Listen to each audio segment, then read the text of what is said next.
Bonjour, aujourd'hui nous avons décidé de porter notre attention sur l'investissement à l'étranger et plus particulièrement aux États-Unis. Alors en effet, depuis la fameuse crise des subprimes aux alentours de 2007, le marché américain finalement s'est retourné assez rapidement et propose maintenant des investissements intéressants. Alors aujourd'hui la question se pose, faut-il investir aux USA ? Pour y répondre, nous recevons aujourd'hui Jean-François Chauveté. Jean-François Chauveté est VP de Home & Stone Investment, spécialisé dans l'investissement immobilier aux USA. Une interview sans concession où nous allons voir les avantages et les précautions à prendre pour ce type d'investissement.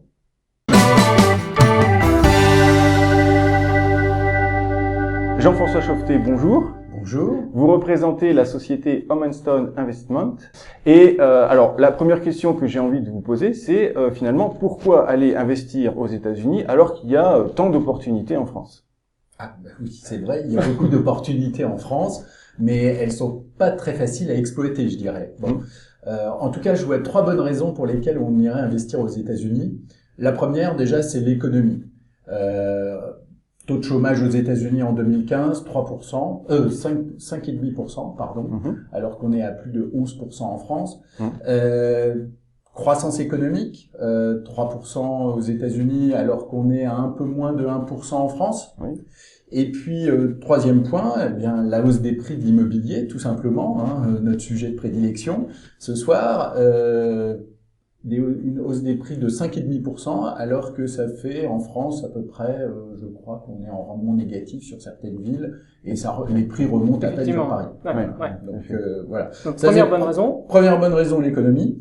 Deuxième bonne raison, la stabilité juridique et la sécurité fiscale, parce que là-bas, on ne change pas au gré d'un gouvernement un taux d'imposition ou même certaines règles. Quand on voit que les loyers sont devenus encadrés en France, faire de l'investissement locatif en France devient la fameuse loi Allure. Exactement, ça devient de plus en plus risqué de faire de l'immobilier locatif en France.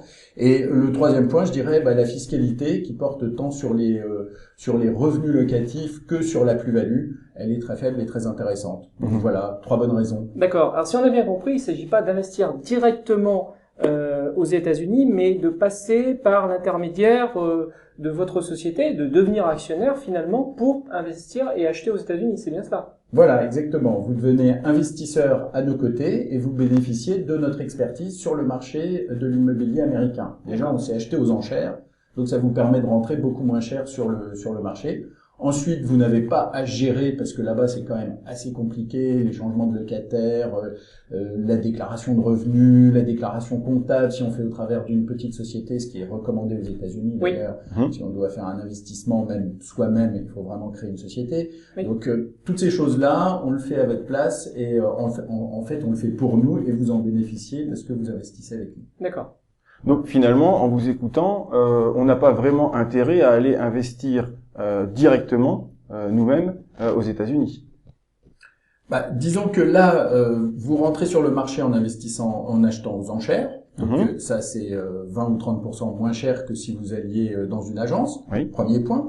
Deuxième point, vous diversifiez les risques parce qu'on va pas acheter uniquement des maisons. On va acheter des maisons, des terrains pour faire de la plus-value sur lesquels d'ailleurs on met des mobil-homes. On va acheter des petits condos. Uniquement des immeubles dans lesquels on est à 100% propriétaire. Donc vous avez trois types de biens. Et puis, je le répète, vous n'avez pas les contraintes de la gestion. Oui. D'accord. Et d'un point de vue fiscal, est-ce qu'il y a un avantage particulier sur ce type d'investissement et comment est-ce que ça se passe vis-à-vis de la fiscalité française qui est toujours très très riche? Exactement. Alors, point très intéressant, déjà, si vous investissez 100 000 euros, vous ne serez pas imposable aux États-Unis. C'est-à-dire que vous n'allez pas payer, vous allez payer 0 impôt sur vos revenus locatifs aux USA. Il n'y a pas de CSG, CRDS, il n'y a rien. Vous ne serez pas imposable. D'accord. Rappelons que pour un couple qui est imposé, qui a un taux marginal d'imposition de 30%, auquel on additionne 15,5% pour les prélèvements sociaux, on est prélevé à peu près à hauteur de quasiment la moitié. Là, c'est pas le cas. Voilà. Vous payez 0 impôt.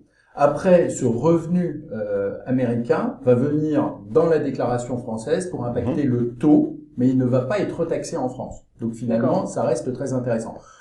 Autre chiffre clé intéressant à connaître, Pour 200 000 euros investis, vous allez toucher à peu près 15 000 euros annuels de revenus locatifs. Eh bien, ces 15 000 euros annuels de revenus locatifs, vous êtes bien assis, vont être taxés à 2,5%. Ça veut dire environ 300 euros pour 15 000 euros de revenus. C'est absolument imbattable. Après, il y a d'autres avantages que je ne peux pas développer là, on n'a pas le temps, mais il y a encore d'autres avantages. D'accord, ok. Voilà. D'accord. Alors maintenant, si on regarde un petit peu votre société, finalement, vous avez construit votre parc immobilier au sortir finalement de la crise des subprimes. Alors maintenant, on voit un petit peu que le marché américain se refait. Comment vous allez faire finalement pour renouveler votre parc immobilier et puis toujours proposer finalement à vos actionnaires qui arrivent des affaires intéressantes, des investissements intéressants puisque les prix remontent? Alors, très bonne question. Il y a plusieurs points. Premier point, je dirais, déjà on achète aux enchères, donc on achète moins cher que si vous achetez sur le marché classique. Premier point. Deuxième point, il faut savoir que le pic de 2007 a déjà été atteint, mais uniquement à New York, San Francisco, Los Angeles, des grandes agglomérations, ou des centres-villes comme Seattle, etc. D'accord. Sinon, sur notre créneau de maison, et là où nous investissons, nous sommes encore à environ 25-30% du prix maximal avant crise. Donc on a encore 20-30% de hausse des prix possibles. Ajouté aux achats aux enchères, ça nous fait un petit 40%, qu'on peut espérer d'un point de vue capitalistique.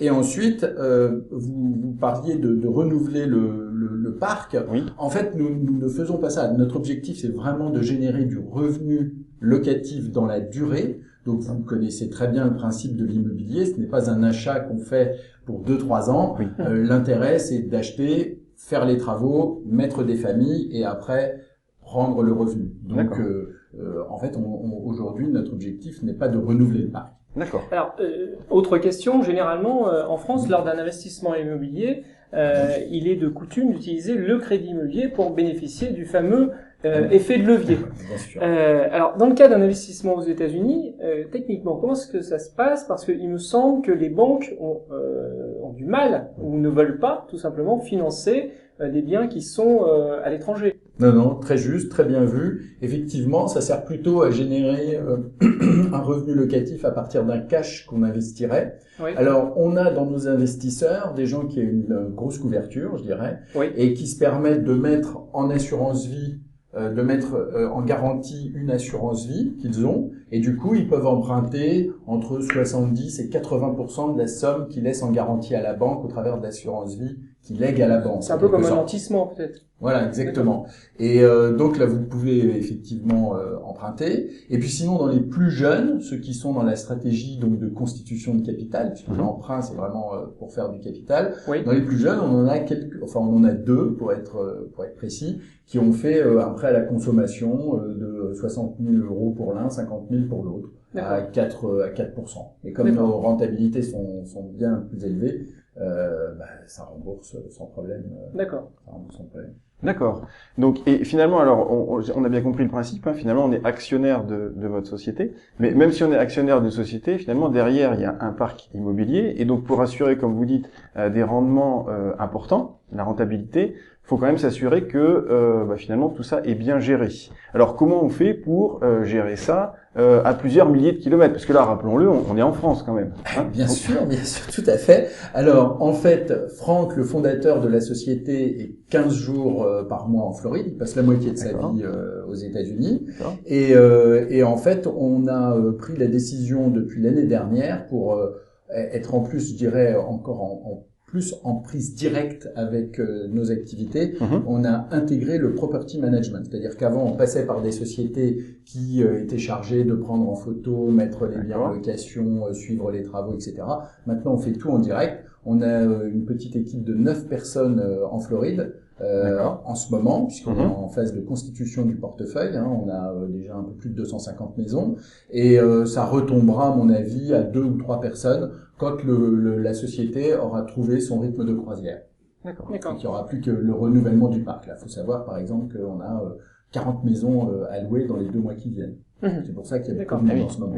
Donc là, aujourd'hui, un chiffre, c'est 250 maisons. Voilà, Donc, 250 maisons. Oui, d'accord. Donc c'est un chiffre assez conséquent. Ouais, c'est du travail. Alors, autre question. Bon, on ne sait pas nécessairement de quoi demain sera fait. Et que se passe-t-il si l'on veut sortir du système? Alors, dans le cas d'un bien immobilier traditionnel, eh ben, on le met sur le bon coin et puis on essaie de le vendre dans les meilleures conditions. Alors, dans votre solution, on est propriétaire de part de cette société. Comment est-ce que ça se passe?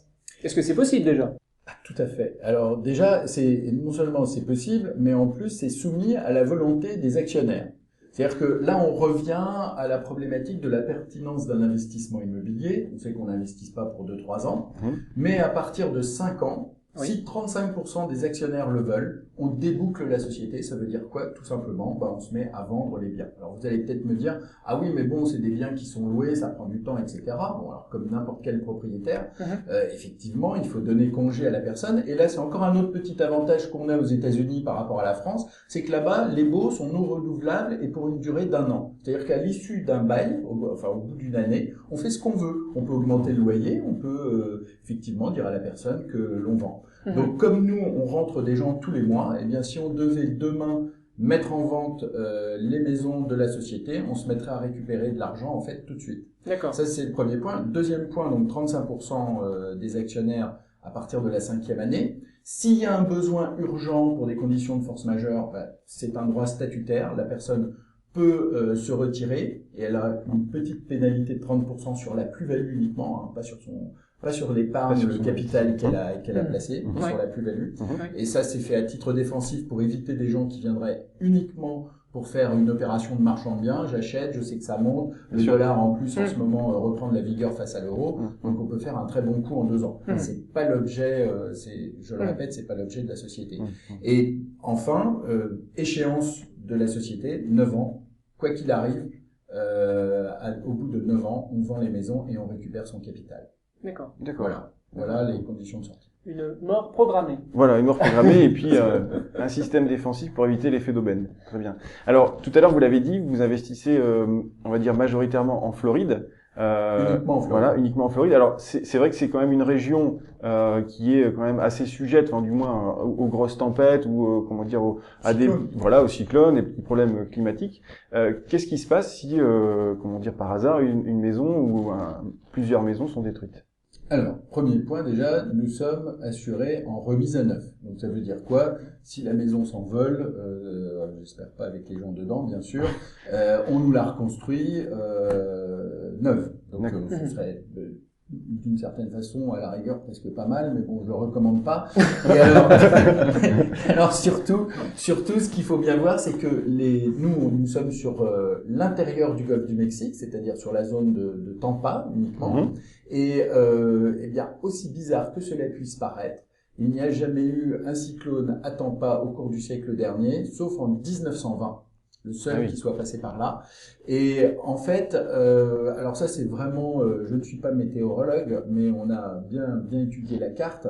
Les cyclones ne passent jamais à cet endroit-là. On a plus de chances d'avoir un cyclone à New York que en fait dans notre zone de Tampa. Les cyclones viennent sur Miami ou vers le sud, mais pas dans notre zone. Voilà, exactement. Donc, finalement, une zone assez sûre.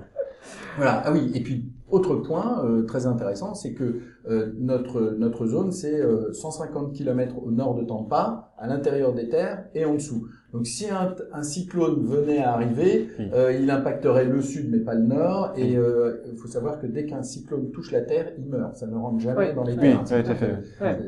Ça s'arrête tout de suite. Ça rentre à maximum 20 km. Ok. Alors pour finir, une question un petit peu plus personnelle. Est-ce que vous, Jean-François Chauveté, vous avez investi directement dans cette société? Ah ben bien sûr.